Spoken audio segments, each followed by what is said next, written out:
ہمارے ملک کے مفاد میں ہے اور نہ ہی ہمارے انسٹیٹیوشن کے مفاد میں ہے. So once again I would request کہ اس چیز کو بلا وجہ موضوع بحث مت بنایا جائے.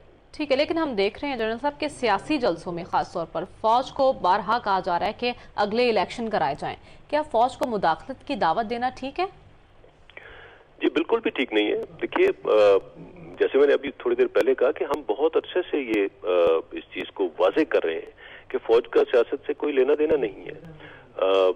پاکستان کے قانون اور آئین کے مطابق فوج کو سیاست سے دور رہنے کی آرڈرز ہیں.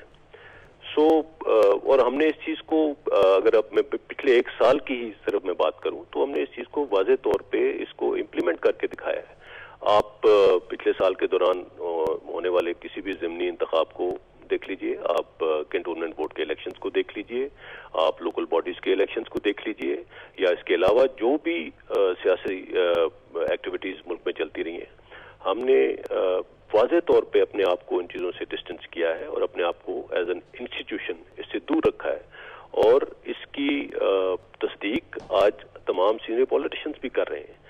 سو جلسوں میں اپنی تقریر کے اندر یا کسی بھی وجہ سے ایسی سٹیٹمنٹ دینا, ایسی بات کرنا کہ فوج کو آپ انوائٹ کریں کسی بھی مت میں کہ آ کے سیاسی صورتحال میں مداخلت کریں, میرے خیال میں یہ انتہائی غیر مناسب ہے اور کسی کو بھی یہ سوٹ نہیں.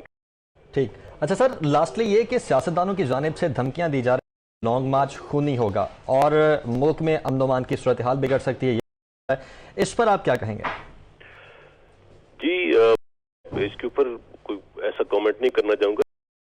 ہم اپنا دے رہے ہیں اور انشاءاللہ فوج اپنے طور پہ پاکستان کی سیکیورٹی, پاکستان کی حفاظت کے لیے مستعد ہے اور انشاءاللہ پاکستان کی اور پاکستان عوام کی حفاظت کسی طور پہ بھی اس کے اوپر ہم کوئی آنچ نہیں آنے دیں گے.